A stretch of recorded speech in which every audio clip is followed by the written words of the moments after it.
Hello বন্ধুরা, আমি ডোনা তোমাদের সাথে আবারও একটা নতুন ভিডিও নিয়ে চলে এসেছি। এটা ছিল 19শে মার্চ, মানে গোয়াতে আমাদের সেকেন্ড দিন।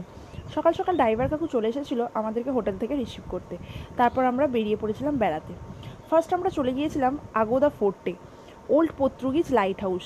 সেখানে গিয়ে অনেক পিক তুলে নিয়েছিলাম। দারুণ সুন্দর ছিল জায়গাটা, বাট প্রচুর গরম ছিল, প্রচুর রোদের কারণে। তারপর আশপাশটা ঘুরে বাইরের দিকে চলে এসেছিলাম। তবে ফোর্টটা অনেক উঁচুতে, প্রচুর মানুষের ভিড়, আর অনেকটা জায়গা নিয়ে এই ফোর্টটার বাউন্ডারি।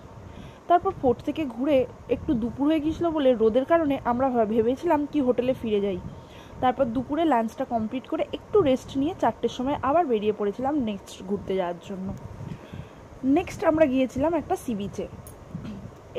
এই যে সি বিচটা দেখছো, এই সি বিচটা দারুণ সুন্দর ছিল।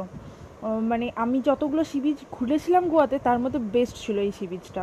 আসলে এখানে ঘোরার মতো নানান সাইডে খালি নানান রকমের সি বিচ। খালি আমরা বাগা বিচেতে মেনলি হোটেল নিয়েছিলাম, তবে এই বিচটাতে আসার পর মনে হচ্ছিল এই বিচটার আশেপাশে কোথাও হোটেল নিলে ভালো হতো।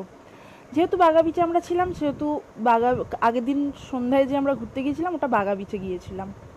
পাহাড়ের ওপর থেকে সুন্দর, মানে ভিউটা সমুদ্রের কি দারুণ লাগছিল দেখো বন্ধুরা।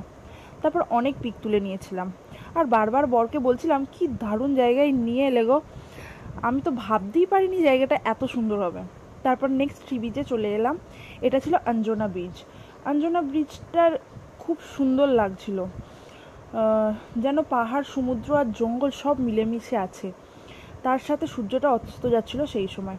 সূর্য অস্ত যাওয়ার সময়টা সমুদ্রের সাথে পাহাড়টা কি সুন্দর যে লাগছিল কি বলবো। এই দৃশ্যটা না দেখলে নিজের চোখে, ভিডিওতে তোমরা অতটা বুঝতে পারবে না। দারুণ এনজয় করেছি, সাথে অনেক পিকও তুলে নিয়েছি। তারপর সন্ধ্যায় হোটেলে ফিরে আসি। এইভাবেই গোয়ার সেকেন্ড দিনটাও আমাদের কেটে গিয়েছিল অনেক সুন্দর সুন্দর মুহূর্ত নিয়ে। নেক্সট ভিডিওটা আনবো আমি নেক্সট ডেটটাকে নিয়ে। ভালো লাগলে লাইক করো, সাথে থেকো। খুব তাড়াতাড়ি আসবো নতুন ভিডিও নিয়ে। এখন bye, thank you for watching.